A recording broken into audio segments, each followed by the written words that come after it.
주셔서 오늘 성경 창세기 6장 1절부터 8절 말씀을 합독하시겠습니다. 같이 볼까요? 시작.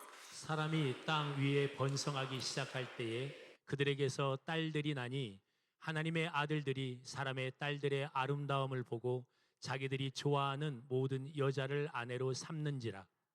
여호와께서 이르시되 나의 영이 영원히 사람과 함께하지 아니하리니 이는 그들이 육신이 됨이라.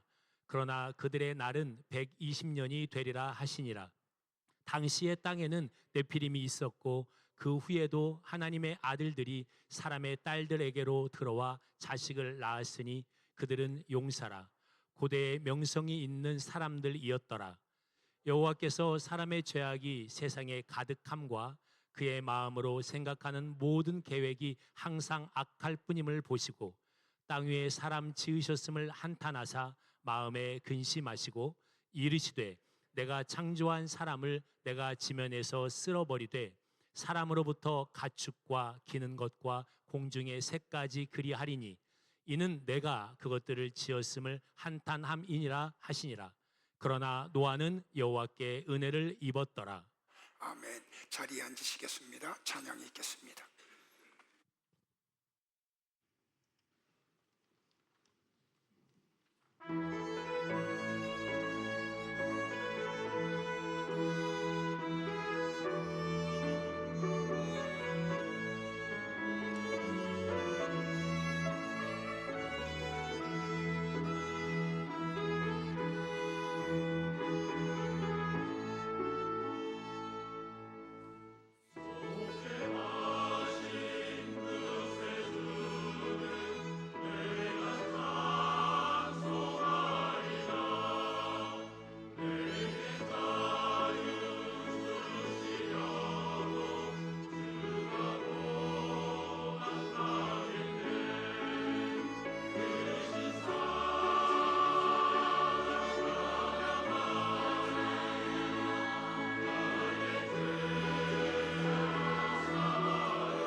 보이신 분들에게 한번 축복할까요? 은혜와 평강이 가득하기를 바랍니다 하고요.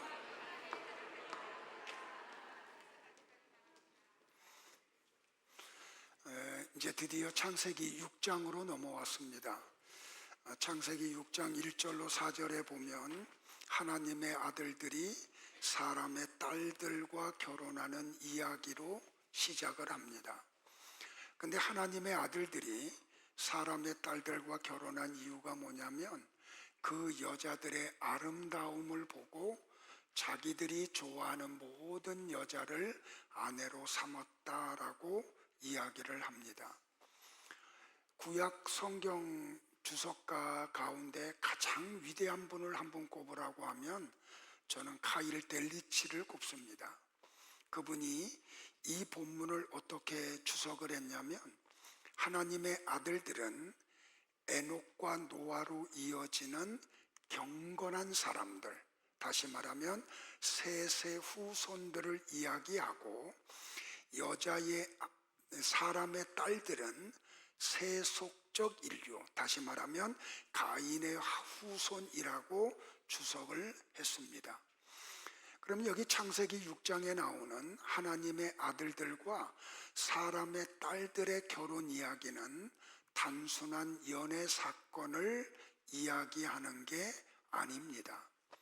경건한 자손이 어떻게 세상과 섞여서 영적으로 무너지는지를 이야기하고 있는 것입니다.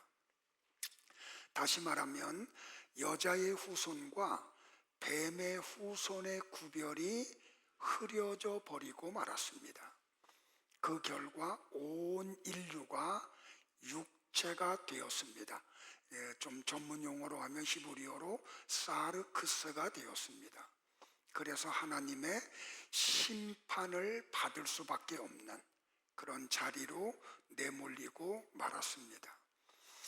그러니까 이 하나님의 아들들과 사람의 딸들이 결혼한 것은 이미 일어난 사건이죠. 그걸 지금 모세가 객관적으로 묘사하고 있는 것입니다. 하나님은 이 인간들의 행태로 인해서 분노하십니다. 그래서 창세기 6장 3절에서 이렇게 말씀을 하십니다. 나의 영이, 제가 해석을 해놨어요. 이거는 성령을 말하는 게 아니에요. 내가 나의 생명을 영원히 사람들에게서 거두어 버리리라. 이는 그들이 사르크스, 육신이 됩니다. 그러나 그들의 날은 120년이 되리라 라고 말씀을 하십니다. 무슨 말씀이냐면 내가 하나님의 아들들에게 주었던 당신의 생명을 다시 회수하겠다는 말입니다. 우리는 하나님의 아들들이 사람의 딸들과 결혼한 것이 하나님이 분노하신 원인이라고 하는 것을 발견할 수 있죠. 그러니까 하나님이 주시는 복, 다시 말하면 하나님의 생명은 하나님과의 올바른 관계가 전제되어야 돼요. 그러니까 하나님과의 관계가 온전해지면 하나님이 그 사람들에게 당신의 생명을 부어주시죠.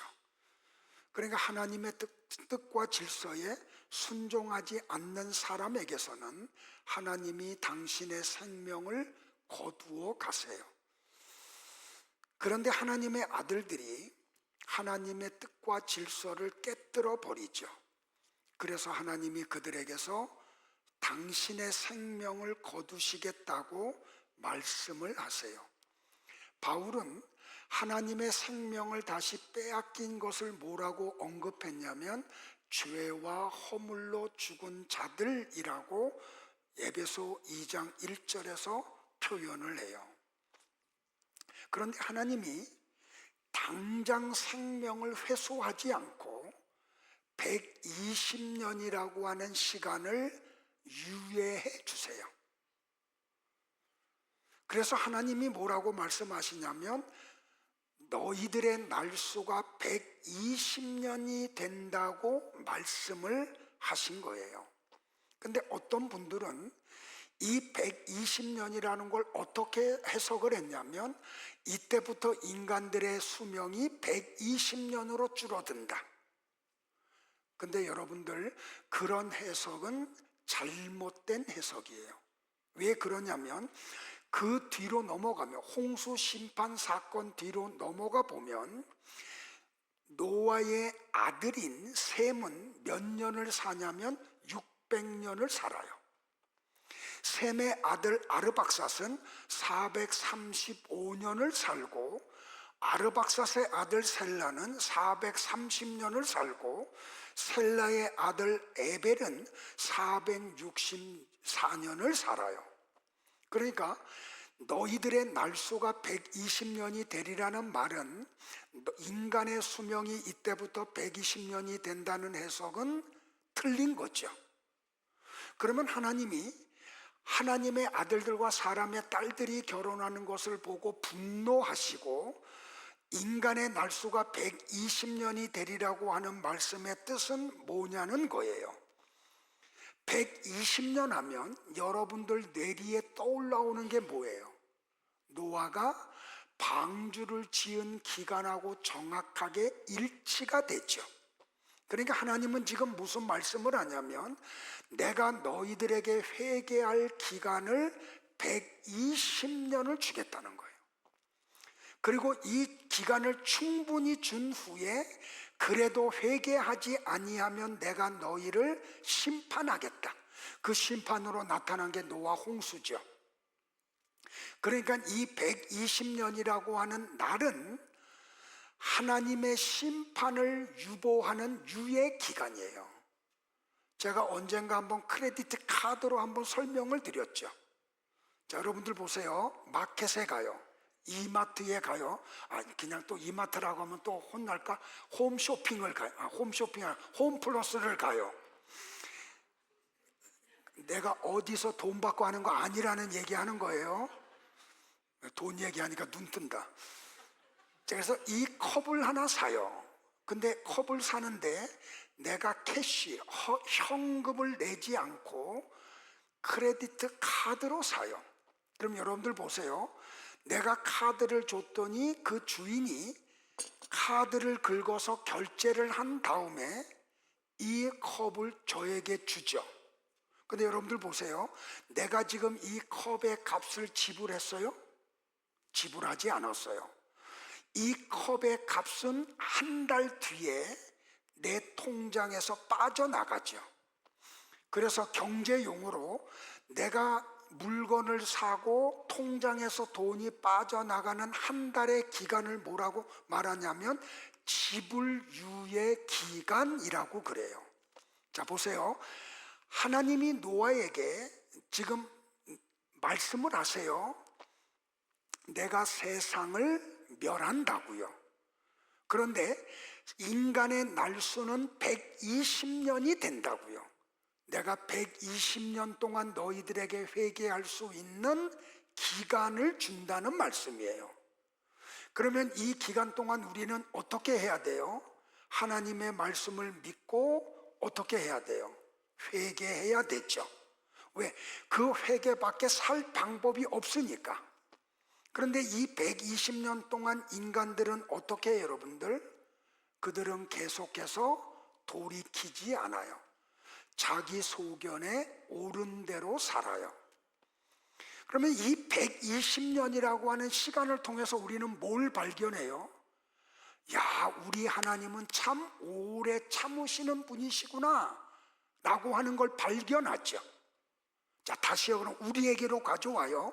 하나님은 2000년 전에 언젠가 이 죄악이 관영한 세상을 불로 심판하신다고 말씀하셨죠. 그럼 하나님이 말씀하셨으면 이 말씀은 반드시 이루어져요, 안 이루어져요? 믿으세요?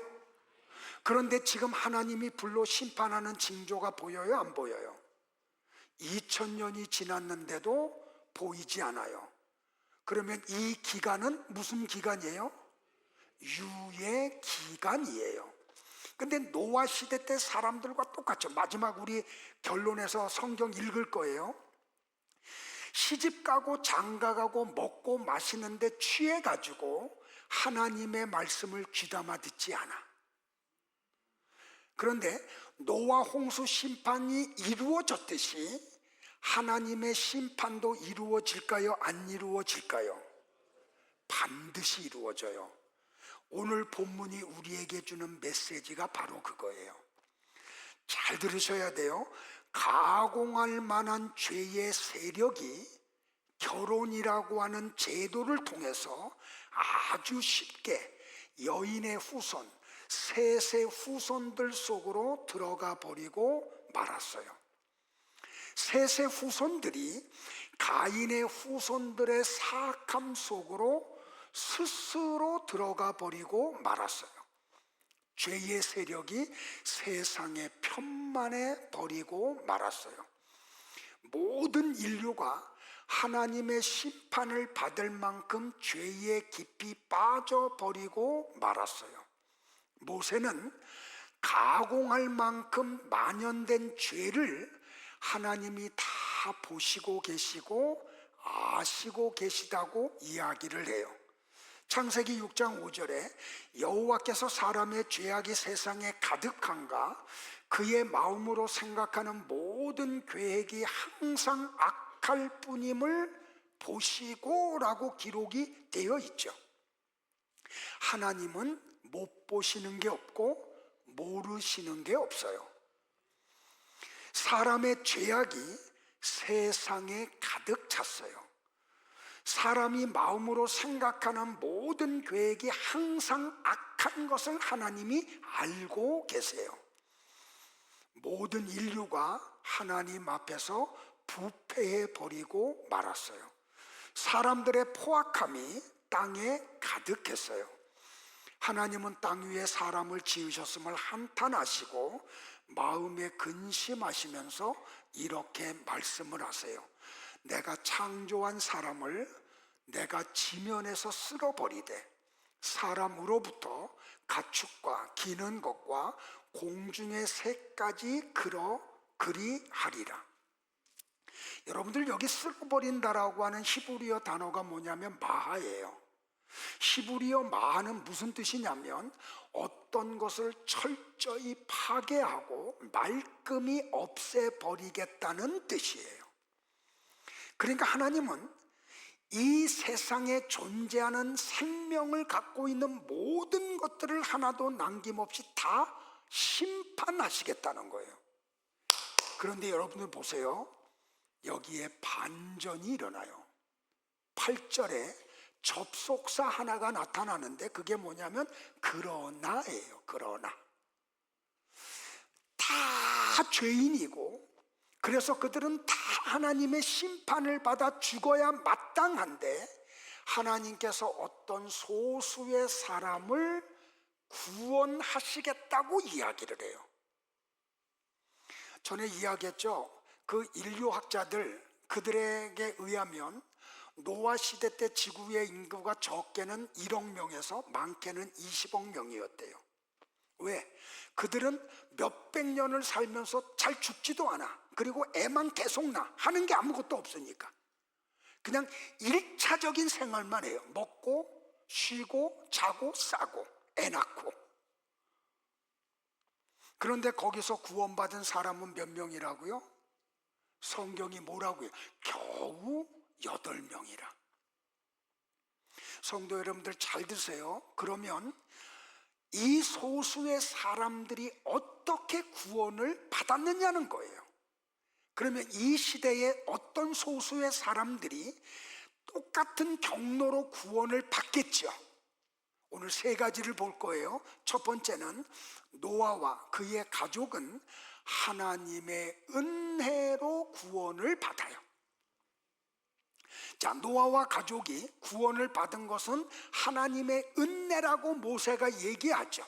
다 같이 6장 8절을 큰 소리로 볼까요? 시작. 그러나 노아는 여호와께 은혜를 입었더라. 그러나 노아는 이라고 하는 히브리어 어구가 어떻게 되냐면 왜 노아흐예요. 왜는 기본 의미로 접속사예요. 그리고라는 뜻. 근데 또 어떤 뜻으로 쓰냐면 그러나, 밭으로도 쓰이고 나우로도 쓰이고 그럼에도 불구하고 라는 뜻으로도 사용이 돼요. 하나님이 땅에 호흡하는 모든 것을 다 심판하시는데, 그러나 그럼에도 불구하고, 그들도 죄인임에도 불구하고 어떻게 한다고요? 노아와 그의 가족 7명은 하나님이 구원해 내시겠다는 거예요. 노아와 그의 가족이 구원받은 원인이 뭐예요? 아무것도 없어요. 하나님의 은혜 때문이에요. 창세기 6장 8절에 그러나 노아는 여호와께 은혜를 입었더라. 우리 개역개정 성경은. 그런데 히브리어 원어를 가장 원어에 맞게 번역한 성경을 제가 찾아보니까 영어 번역본 성경 가운데 킹 제임스 버전이 히브리어 원어에 가장 정확하게 번역을 했어요. 거기에는 6장 8절을 이렇게 번역했어요. But Noah found grace in the eyes of the Lord라고요. 이걸 우리나라 말로 번역하면 어떤 뜻이냐면, 그러나 노아는 여호와의 눈 안에서 은혜를 발견했다.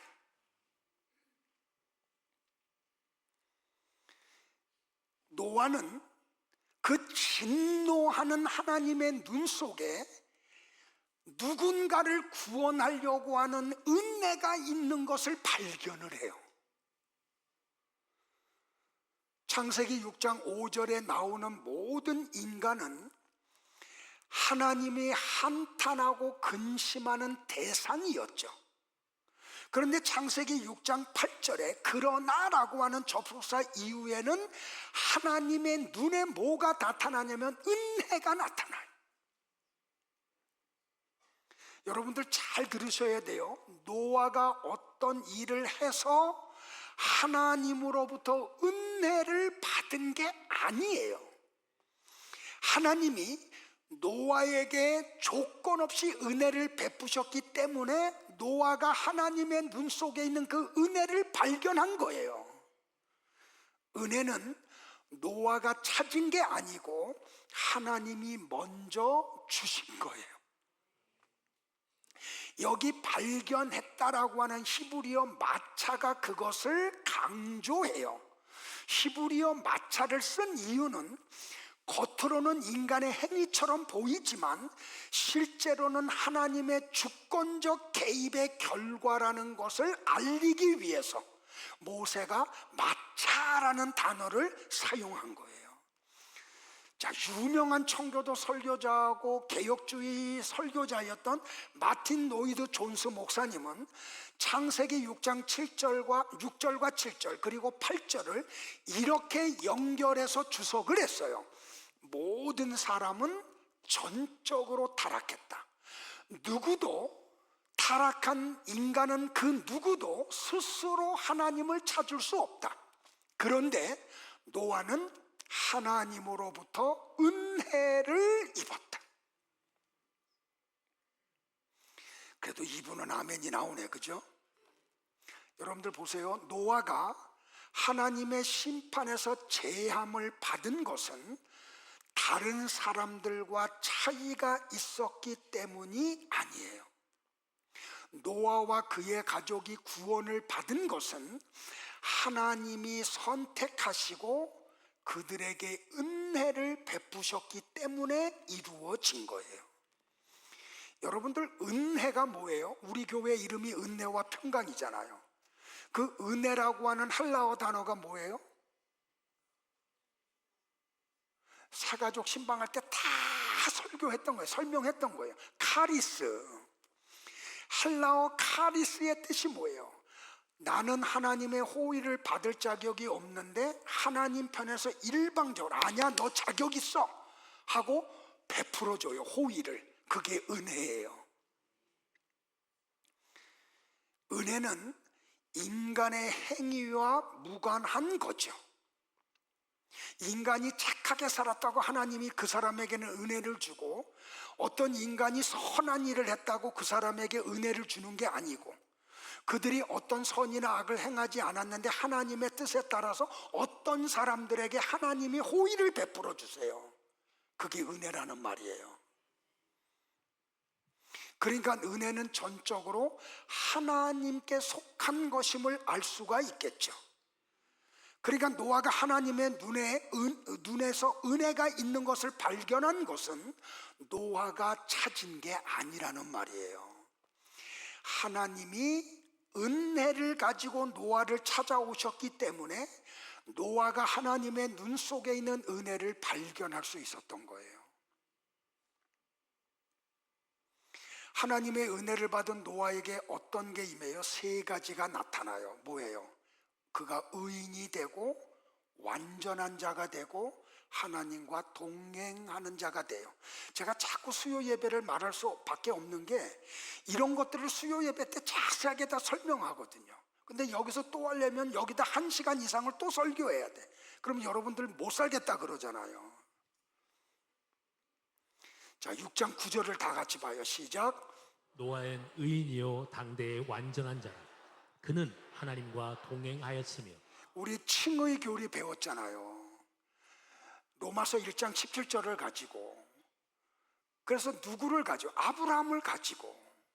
그런데 하나님이 뭐라 그래요? 그가 뭘 했기 때문에 의롭다고 한 게 아니잖아요. 하나님이 하신 말씀을 믿었기 때문에 하나님이 의롭다고 인정해 버렸잖아요. 그러니까 노아가 무슨 선한 일을 해서 의인이 된 게 아니에요. 아직도 죄인임에도 불구하고 하나님이 그에게 믿음을 주시고 믿음이 나오니까 그걸 보고 야 너는 의인이야 라고 인정하신 거예요. 완전하다는 게 뭐예요? 하나님밖에 완전한 분이 없잖아요. 그러니까 하나님이 노아를 당신 속에 집어넣어서 야 완전한 내 속에 네가 들어와서 나와 유니온 하나가 됐어. 그러니까 너는 완전한 자야. 동행도 마찬가지잖아요. 나와 여러분에게 하나님의 은혜가 임하면 우리 속에서도 이 세 가지가 똑같이 나타나요. 우리를 의롭다고 하시고 우리를 완전하다고 하시고 하나님이 우리와 동행을 해주세요. 그러니까 노아가 의로워서 은혜를 받은 게 아니고 하나님이 노아에게 은혜를 베풀었기 때문에 노아가 의롭다고 인정을 받은 거죠. 그러니까 나와 여러분이 구원받는 방법은 우리의 어떤 행위로 이루어지는 게 아니야. 나와 여러분 속에 하나님의 은혜가 쏟아지면 그 사람 속에서 구원이라는 선물이 나타나요. 믿으시기를 축복을 해요. 여기 제한이 없다는 말이에요. 하나님의 주권을 가지고 그런 일들이 이루어져요. 자, 노아와 그의 가족이 구원을 받은 두 번째 이유가 뭐예요? 방편은 방주였어요. 방주에 들어간 사람만 구원을 받았죠. 방주 밖에 있는 모든 사람은 하나님의 심판을 받아서 죽어버리고 말았어요. 자, 창세기 6장 14절을 볼게요. 자, 따라오세요. 너는 고페르 나무로 너를 위하여 방주를 만들되 그 안에 칸들을 막고 역청을 그 안팎에 칠하라. 고페르 나무라는 걸 또 설명하려면 또 시간이 많이 걸려. 그래서 이거는 나중에 한번 시간 날 때 언급하기로 하고요. 하나님이 고페르 나무를 가지고 이 고페르 나무를 우리가 이해하려면 가장 근접한 게 아카시아 나무예요. 그러니까 형편없는 나무, 목재로 쓸 수 없는 나무예요. 그 나무로 방주를 만들으래요. 야, 여기 방주라는 히브리어 단어가 뭐냐면 타바트예요. 자, 조는 분들을 위해서 한번 다 같이 따라할까요? 타바트. 이스라엘 말 할 줄 아시는 거야. 한개 국어를 익힌 거야. 방주의 히브리어 단어가 타바트예요. 자, 히브리어 타바트가 또 나와요. 어디에 나오냐면 출애굽기 2장 3절에 나와요. 자, 출애굽기 2장의 내용은 뭐냐면 레위 족속의 남자 아므람이 레위 족속의 여자 요게벳과 결혼을 해요. 그런데 그 당시에 결혼한 사람들은 애를 임신하는 게 복이 아니야. 저주예요. 왜 저주예요? 남자아이로 태어나면 히브리인 가운데 남자아이로 태어나면 다 죽어야 되는 거니까. 그런데 이 아므람과 요게벳이 결혼을 했는데 결혼하자마자 아이를 임신해요. 그 9달 동안 이 부부는 무슨 소망을 갖고 기도할까요? 제발 하나님 아들 태어나지 않게 하고 딸이 태어나게 해달라고. 왜? 아들로 태어나면 죽어야 되니까. 그런데 태어났는데 고추를 가지고 태어났어요. 근데 출애굽기 기자는 뭐라고 이야기를 하냐면 이 부모가 이 아이의 아름다움을 보고 숨겼대요. 근데 사도행전에 보면 참 기가 막혀요. 하나님이 보시기에 모세는 아름다웠다라고 말해요. 그러니까 여러분들 단순히 세상적으로 아이가 아름다워서 아므람과 요게벳이 모세를 몰래 숨겨서 키운 게 아니에요. 하나님이 보시기에 아름다운 아이였어요. 하나님이 이 아이를 통해서 이스라엘 백성들을 구원하려고 이 아들을 보냈구나. 그래서 그 부모들이 최선을 다해서 아이를 키워요. 그런데 더 이상 숨겨서 키울 수 없어. 그러자 아므람과 요게벳이 어떻게 해요? 갈대로 나무 상자를 만들어. 그리고 거기에다가 아들을 담아놓고 나일강에 있는 갈대 숲에다가 갖다 놔요. 자, 출애굽기 2장 3절을 다 같이 봐요. 시작. 그를 위하여 갈대 상자를 가져다가 역청과 나무진을 칠하고 아기를 거기 담아 나일강과 갈대 사이에 두고라고 이야기를 하죠. 여기에 갈대 상자라고 하는 히브리어 단어가 뭐냐면 방주라는 단어와 똑같아요. 테바트예요. 그러니까 방주, 갈대 상자는 같은 것임을 알 수 있겠죠. 자, 테베트, 즉 갈대 상자와 방주는 세 가지가 없어요. 뭐가 없어요? 키가 없어요. 돛이 없어요. 또 하나 뭐가 없어요? 노가 없어요. 그러면 키도 없고 돛도 없고 노가 없다고 하는 것은 인간이 조정할 수 있는 게 아니라는 게 드러났죠. 그러면 인간이 자기들의 어떤 의도를 가지고 어떤 목적지를 향해서 가기 위해서 만든 게 아님이 드러났죠. 이건 철저하게 그냥 물 위에 둥둥 떠 있는 그냥 박스예요. 상자예요. 그런데 노아와 그의 가족이 그 박스로 만든 방주 안에서 구원을 받죠. 인간의 어떤 행위가 들어갈 수 없는 모세가 갈대 상자에서 구원을 받아요. 그러니까 방주와 갈대 상자는 인간을 구원하는 어떤 도구임이 드러났죠. 물로 인해 어떤 사람들은 구원을 받고 똑같은 물에서 어떤 사람들은 심판을 받아 죽는 내용이 어디에 또 나와요? 출애굽기 14장에 나와요. 자, 애굽에서 나온 이스라엘 백성들은 갈라진 홍해를 통과해서 살아 올라오죠. 그런데 똑같이 갈라진 홍해 속에 들어갔던 애굽의 군인들은 창조의 둘째 날 하나님이 뭐래요? 이 지구에 덮여있는 물을 궁창 위와 궁창 아래로 두시죠. 근데 이게 언제 합해져요? 노아 홍수 심판 사건 때 궁창 위의 물과 궁창 아래의 물이 합해지죠. 그래서 심판이 이루어지잖아요. 이것을 똑같이 설명하는 게 홍해 사건이라는 말이에요. 누구는 그 갈라진 홍해를 살아서 나오고 누구는 그 속에서 죽임을 당하고, 이것에 대해서 바울은 고린도 교회에다 설명하면서 뭐라고 이야기했다고요?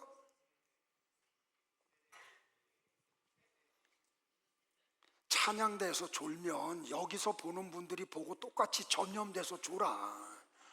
좀 졸지 마세요. 자, 다 같이 고린도전서 10장 1절과 2절을 보세요. 시작. 형제들아, 나는 너희가 알지 못하기를 원하지 아니하노니 우리 조상들이 다 구름 아래에 있고 바다 가운데로 지나며 모세에게 속하여 세례를 받고. 여러분들 이거 잘 보세요. 바울은 출애굽기 14장에 나오는 홍해 사건을 뭐라고 이야기했어요? 세례라고 이야기를 했죠. 이제 여러분들은 이제 막 귀가 못이 박히도록 들어서 이제 세례가 뭔지 알아, 그죠? 예. 그런데 이스라엘 백성들이 세례를 받았는데, 세례는 죄에 대하여 죽고 의에 대하여 살아나는 거라 그랬죠. 그런데 이스라엘 백성들이 홍해에서 세례를 받았는데 어떻게 받았다고요? 모세에게 속하여 세례를 받았다고 이야기를 하죠. 자, 이 모세에게 속했다라는 말은 무슨 뜻이냐면, 하나님이 이스라엘 백성과 모세를 하나로 묶었다는 걸 이야기해요. 그래서 모세와 이스라엘 백성들이 유니온, 연합되었다, 하나가 되었다, 일체가 되었다. 이걸 떠올려면 우리는 또 어디로 가요? 예수님이 스스로 죽음 속에 내려가셨죠. 왜 예수님이 스스로 죽음 속에 내려가셨어요? 죽음 속에 있는 택자들과 당신을 하나로 묶으시려고. 그걸 언약이라 그랬잖아요. 그래서 예수님이 죽으시고 난 다음에 사망으로 가신 것은 아담의 원죄로 영원히 죽어있는 택자들을 당신과 하나로 묶으시려고. 그리고 그분이 어떻게 해요? 3일 만에 그들과 연합해서 부활하셨다니까요. 이걸 뭐라고 얘기했다고요? 세례라고 얘기했잖아요. 그러니까 예수님이 십자가에서 성도들과 연합해서 죄에 대하여 죽음으로 우리는 죄에 대해서 죽은 자들이야. 그런데 예수님이 부활하심으로 예수님과 연합되어 있는 성도들도 의에 대하여 살아난 자들이죠. 이거를 예표적으로 그림자로 보여주는 게 홍해 사건이라는 말이에요. 그러면 모세는 예수 그리스도의 그림자고 이스라엘 백성들은 성도의 그림자인 거죠. 바로 이 이야기를 하고 있다니까요. 자, 보세요. 그러면 하나님과 이스라엘 백성 사이에 화목시키는 중보자가 누구였어요? 모세. 그 모세는 그림자다. 그러면 성도들과 하나님 사이를 중간에서 화목시키는 중보자가 누구예요? 예수 그리스도예요. 그래서 모세를 옛 언약의 중보자라고 이야기하고 예수님을 새 언약의 중보자라고 이야기를 하는 거예요. 됐어요, 여러분들? 그러니까 모세에게 속하여 세례를 받았다는 것은 성도들이 예수 그리스도와 연합해서 구원을 받았다는 것을 설명하고 있는 거죠.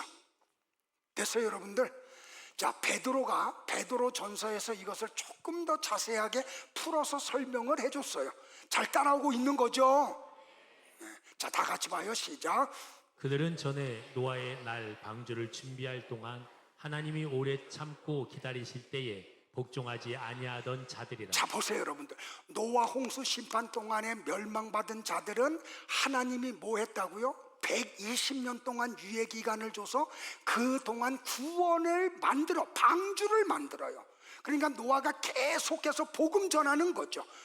방주 속에 들어와야 구원받는다, 예수 안에 들어가야 구원받는다, 이거를 얘기했다니까요. 이 120년 기간 동안 하나님이 오래 참고 기다리시는 거예요. 지금도 마찬가지예요. 지금도 하나님이 심판을 유보하고 계신 것은 여기 있는 여러분들이 회개하고 예수 그리스도를 믿음으로 구원 속에 들어오는 시간을 주고 계시는 거예요. 믿으시기를 축복을 해요. 그런데 뭐라고 얘기해요, 여러분들? 방주에서 물로 말미암아 구원을 받은 자가 몇 명뿐이니 겨우 8명. 잘 보세요, 여러분들. 여기 앞에 다시 물로 말미암아. 물은 하나님의 심판의 도구예요. 그러니까 방주가, 하나님의 말씀에서 방주가 예비되지 않으면 노아와 그의 가족도 다 죽어야 되는 자들이야. 근데 하나님이 복음을 주셨다니까요. 야, 구원의 도구인 방주를 만들어, 예수 그리스도 믿어. 그랬더니 8명만 그걸 믿은 거예요. 자, 그 다음 보세요. 물은 예수 그리스도께서 부활하심으로 말미암아 이제 너희를 구원하는 편이 곧 뭐라고요? 세례라고 바울과 베드로가 똑같은 이야기를 하고 있잖아요. 이제 너희를 구원하는 편이 곧 세례라. 이는 육체의 더러운 것을 제하여 버림이 아니고 육체를 위한 게 아니라는 말이에요. 하나님을 향한 선한 양심의 강군이라 라고 이야기를 해요. 됐어요, 여러분들? 그러니까 홍수 심판과 애굽왕 바로의 저주에서 노아와 모세를 구원한 것은 테바트, 방주, 갈대 상자였다는 말이에요. 그런데 그 홍해에서 이스라엘 백성들을 구원해낸 건 또 누구예요? 모세예요. 그러니까 방주, 갈대 상자, 모세는 다 누구를 지금 설명하는 예표예요? 예수 그리스도를 예표하는 거예요. 그러니까 우리가 구원을 받는데 어떻게 구원을 받아요? 예수 그리스도를 믿음으로만 구원을 받아요. 누가 무슨 말을 힘으로 대도 그거 믿지 마세요. 성경이 그렇게 말씀해요. 구원받을 이름을 예수라는 이름 외에 다른 이름을 주신 적이 없어요. 자, 이걸 또 우리가 어떻게 알아요? 신명기서를 가보면 신명기 18장 15절에서 모세가 이스라엘 백성들에게 이렇게 이야기해요. 네 하나님 여호와께서 너희 가운데 네 형제 중에서 너희들 가운데서 너를 위하여 나와 같은 선지자 하나를 일으키리니. 자, 모세는 예표자예요. 그림자예요. 그런데 이스라엘 백성들에게, 그림자인 이스라엘 백성들에게 뭐라고 말하냐면 하나님이 나와 같은 선지자, 나의 실체인 분을 보낼 거야. 그러면 너희는 그분의 말을 들어야 돼. 자, 근데 보세요, 여러분들. 모세가 신명기서 광야에서 이스라엘 백성들에게 말씀하신 하나님이 보내실 나와 같은 선지자가 누구예요? 요한복음 6장에 나와요. 예수님이 오병이어의 표적을 행하시고 난 후에 요한복음 6장 14절에서 친히 당신이 모세가 신명기 8장에서 말한 나와 같은 선지자가 바로 나야 라고 얘기해요. 다 같이 볼까요? 시작. 그 사람들이 예수께서 행하신 이 표적을 보고 말하되 이는 참으로 세상에 오실 그 선지자라 하더라. 그러니까 여러분들, 내가 지금 말을 막 지어내서 하는 게 아니고 성경에서 말하고 있는 것을 제가 구약과 신약을 잘 연결해서 여러분들에게 설명을 드리고 있는 거예요. 됐어요? 그러니까 구원은 누구를 통해서만 이루어진다고요? 예수 그리스도를 통해서만 이루어져요. 다른 방법 없어요. 근데 그 예수님이 내 죄 때문에 죽으시고 나를 의롭게 하려고 부활하셨다는 걸 믿는 것은 하나님이 우리에게 믿음을 선물 주셔야지만이 믿어져요. 오늘 여러분에게 하나님이 이 믿음을 선물하시기를 축복합니다. 자, 마지막으로 노아는 예수 그리스도를 통해서 구원을 받았는데 예수 그리스도의 대속으로 구원을 받았어요. 자, 뭐라고 말하냐면 창세기 6장 14절에 하나님이 야 노아야 방주 만들어. 그런데 방주 다 만들면 어떻게 하라고요? 역청으로 방주의 안과 밖을 칠하라고 이야기해요. 그럼 하나님이 왜 방주의 안과 밖을 역청으로 바르라고 얘기했을까요? 물이 들어가지 못하는 방수 역할을 하게 하려고. 그거는 아주 1차적 해석이에요. 물론 그런 용도도 있어요. 그러나 역청으로 방주의 안과 밖을 바르라는 말 속에는 영적인 뜻이 더 강력하게 있어요.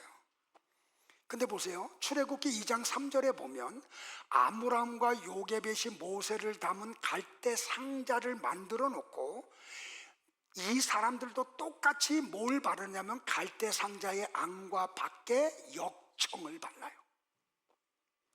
방주에도 똑같은 걸 바르고 갈대 상자에도 똑같은 역청을 발라요.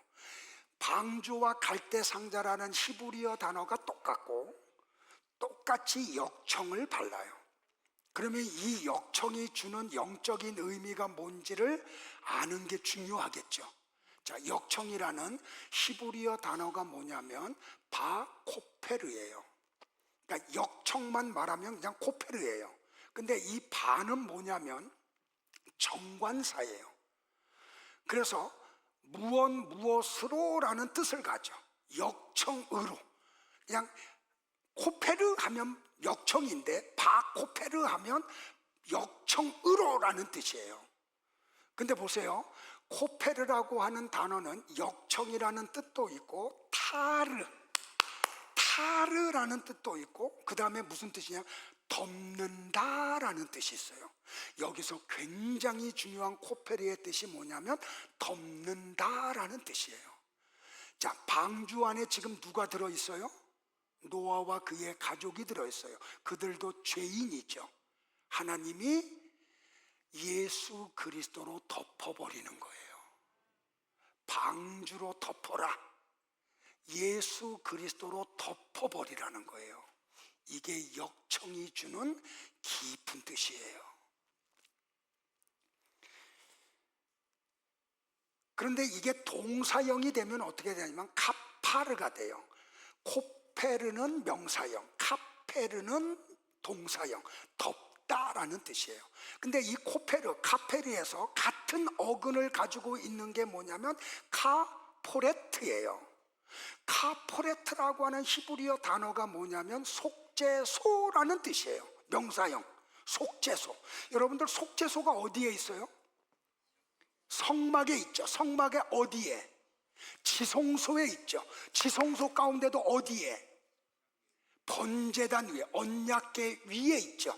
자, 출애굽기에 보면 하나님이 모세에게 출애굽기 25장에서 야, 성막을 지어 그러면서 번제단에 대한 설계도면을 줘요. 자, 그 내용을 같이 볼게요. 시작. 순금으로 속죄소를 만들되 길이는 2규빗반, 너비는 1규빗반이 되게 하고 금으로 그룹 둘을 속죄소 두 끝에 쳐서 만들되 한 그룹은 이 끝에 또 한 그룹은 저 끝에 곧 속죄소 두 끝에 속죄소와 한 동이로 연결할지며 그룹들은 그 날개를 높이 펴서 그 날개로 속죄소를 덮으며 그 얼굴을 서로 대하여 속죄소를 향하게 하고 속죄소를 궤 위에 얹고 내가 네게 줄 증거판을 궤 속에 넣으라.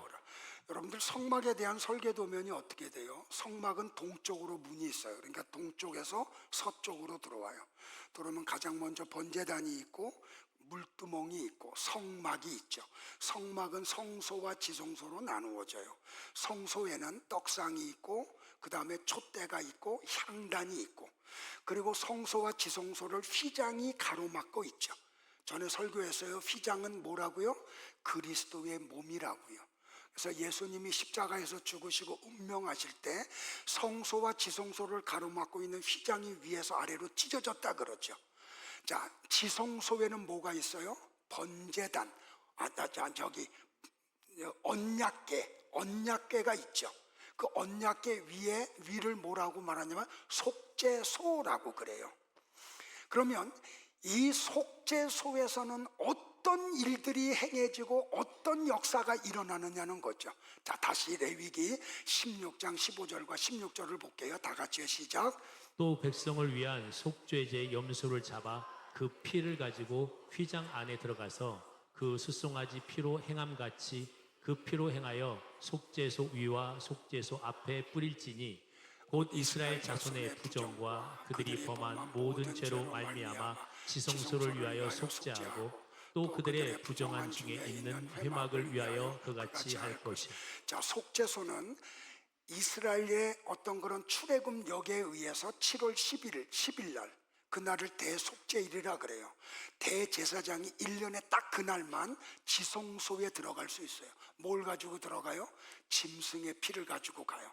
그래서 일부를 속죄소 위에 뿌리고 나머지는 그 언약궤 주변에 뿌려요. 그럴 때 어떤 일이 벌어진다고요? 짐승의 피가 속죄소 위에 뿌려질 때 어떤 일이 벌어져요? 백성들의 부정이 정결해져요. 그들의 죄가 다 말갛게 씻음을 받아요. 그러니까 죄의 사함이 이루어지는 곳이 어디예요? 속죄소예요. 그게 뭐라고요? 역청이라고요.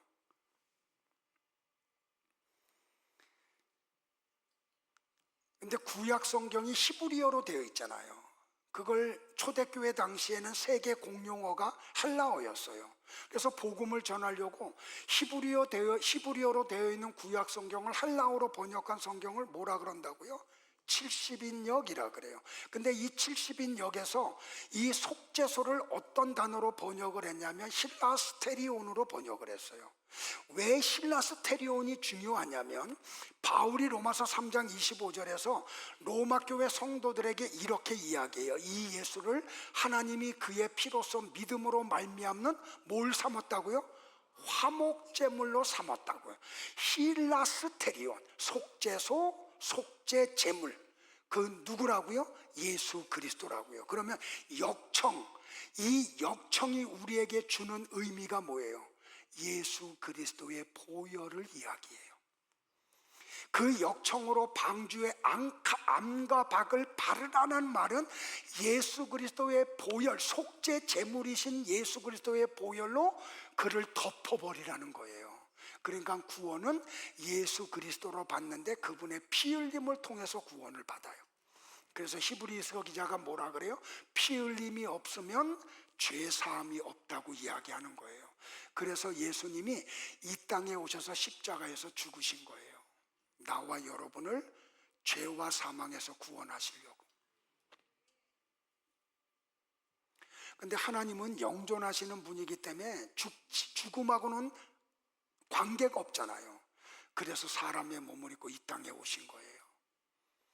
근데 하나님이 우리와 똑같은 몸을 입고 오니까 이 인간들이 그 예수님이 우리와 똑같은 분으로 착각을 하는 거예요. 그래서 안 믿는 거예요.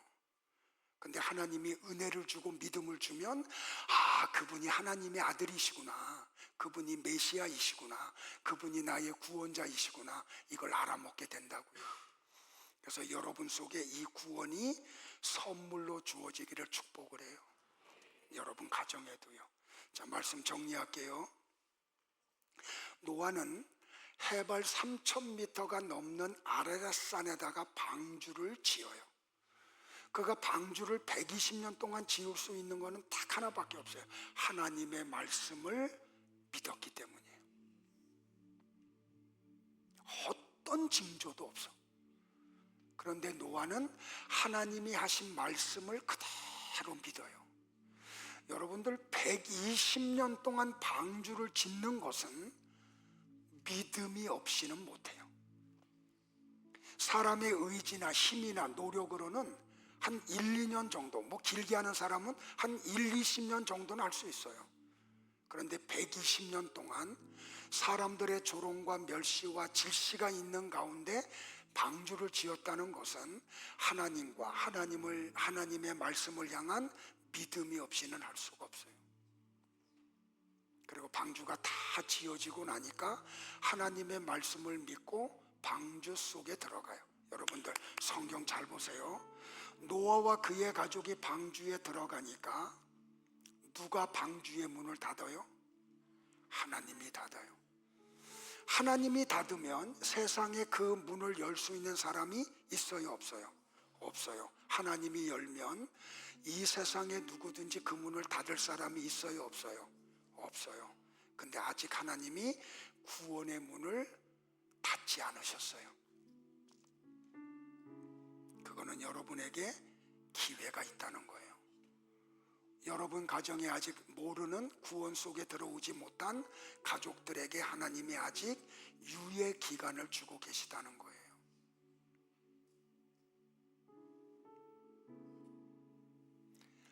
(120년) 동안의 이런 노아의 행동을 뭐라고 말하냐면 믿음이라 그래요. 그걸 뭐라고 말하냐면 신앙생활이라고도 이야기해요.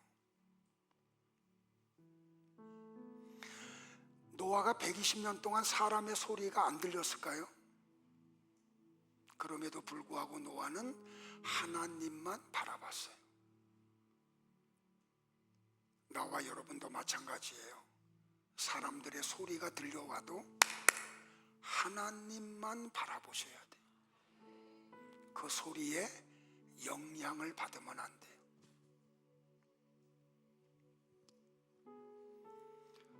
성도는 자기를 부인하고 자기 십자가를 짊어지고 주님을 쫓아가야 돼요.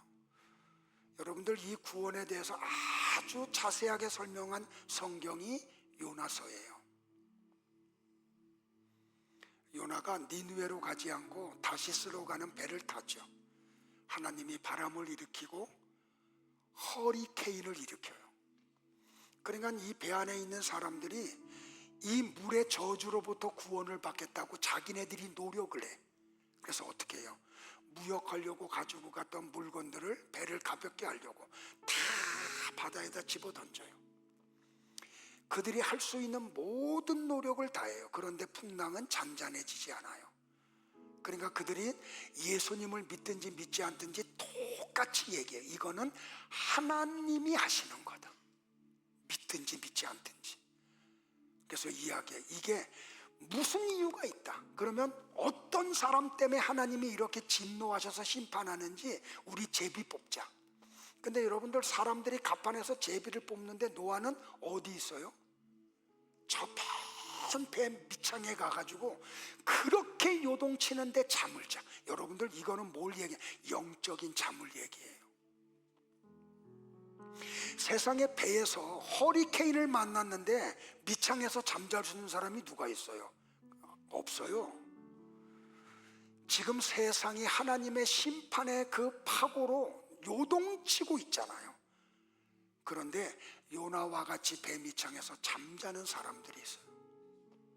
그를 깨워. 제비 뽑았더니 요나가 뽑혀요. 요나가 이실직고 하죠. 나 때문에 지금 하나님이 진노하십니다. 나를 들어 바다에 던지라고. 그러면 풍랑이 잔잔해져서 여러분이 구원을 받을 거라고. 근데 사람들이 안 하죠. 윤리와 도덕으로 할 수 없다는 거예요. 근데 막다른 골목에 가 더 이상 버틸 재간이 없어. 그래가지고 어떻게 해요? 노아를 들어서 바다에 집어 던져요. 거짓말같이 바다가 잔잔해져요. 노아가 죽음으로 배 안에 있는 사람들이 구원을 받죠. 이거는 십자가의 구원을 설명하고 있는 거예요. 그걸 어떻게 알아요? 요나가 바닷속에 던짐을 받았는데 큰 물고기가 삼켜. 거기서 몇 날을 머물러요? 사흘을 머물러요. 뭐가 연상돼요? 3이라면 예수님이 십자가에서 죽으시고 무덤에서 3일 동안 머물렀던 것하고 정확하게 연결이 되죠. 요나가 죽음으로 배에 있는 사람들이 구원을 받았듯이 예수님이 죽으심으로 성도들이 구원을 받는 이야기를 하는 거예요. 사랑하는 성도 여러분들, 꼭 놓치지 마세요. 지금은 하나님의 심판의 유예 기간이에요. 아무런 징조가 보이지 않는다고 마음 놓으면 안 돼요. 기회가 또 있을 거라고 착각하면 안 돼요. 가정에 돌아가셔서 부지런히 복음 전하세요. 어떤 분이 그런 얘기에 목사님 설교 듣고 가서 남편한테 복음 전했다가 부부싸움 대판했다고. 여러분들 그거 필요해요. 그런 영적 전쟁을 겪고 나야 복음이 들어가요. 자녀들과의 관계가 두려워서 이 복음 전하는 걸 유보하지 마세요. 언젠가 끝날 날이 있어요. 요한계시록에 보면은 그 종말에 대한 얘기를 하는 베드로서나 데살로니가서나 요한계시록을 보면 뭐라고 이야기하냐면 이렇게 하늘이 큰 소리를 내며 사라지는 날이 호련히 임할 거래요. 우주에 떠 있는 수많은 행성들이 불에 타서 녹아버리는 날이 호련히 찾아온대요. 이 지구에 살던 모든 사람들이 행했던 모든 것들이 적나라하게 드러나는 날이 있다는 거예요. 여러분은 그 날이 도둑같이 임한다는 걸 명심하셔야 돼요. 오늘 밤이 그 날일지 몰라요. 내일이 그 날일지 몰라요. 그래서 우리는 하나님의 은혜를 사모해야 돼요. 그리고 예수 그리스도를 믿으셔야 돼요. 그분의 보혈만 의지하셔야 돼요. 그래서 언젠가 하나님의 심판이 있는 날 바다 위에 둥둥 떠다니다가 봤더니 천국에 들어가 있는, 그래서 거기에 있는 노아와 가족을 만나고 모세를 만나는 그 은혜가 있기를 주님의 이름으로 축복을 합니다. 예수님이 마태복음 24장에서 마지막 때가 노아의 때와 똑같다고 이야기를 해요. 다 같이 일어나실까요? 마태복음 27장 37절부터 42절을 합독하고 찬양하겠습니다. 같이 합독합니다. 홍수 이전 사람들은 노아가 배에 들어가는 날까지 먹고 마시고 장가가고 시집가다가 홍수가 나서 그들을 다 쓸어버릴 때까지도 그런 일이 일어나리라고는 전혀 예상하지 못했다. 마찬가지로 내가 올 때에도 그럴 것이다. 그때 두 사람이 들에 있어도 하나는 데려가고 하나는 버려둘 것이며, 두 여자가 맷돌을 갈고 있어도 하나는 데려가고 하나는 버려둘 것이다. 그러므로 깨어 있어라. 어느 날에 너희 주님이 오실지 너희는 알지 못한다.